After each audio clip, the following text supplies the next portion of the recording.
নমস্কার, জয় শ্রীমা।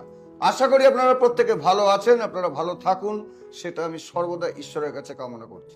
আর একটা তার আগে বলবো, যারা প্রকৃত সমস্যায় আছেন তাদেরকে বলবো একবার আসুন, সমস্যা থেকে বাঁচুন।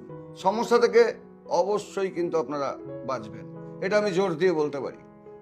আর প্রত্যেক দিনের মতো আমি বলবো যে মায়ের যে পা মেলা ছবি, তো সেটা কিন্তু আপনারা অবশ্যই খাবার স্থানে অথবা ঘরে রাখুন। খাবার স্থানে রাখলে অন্য কষ্ট বলে কষ্ট কিন্তু আপনাদের জীবনেও আসবে না, একদম গ্যারান্টি। এটা 100 না 1 কোটি%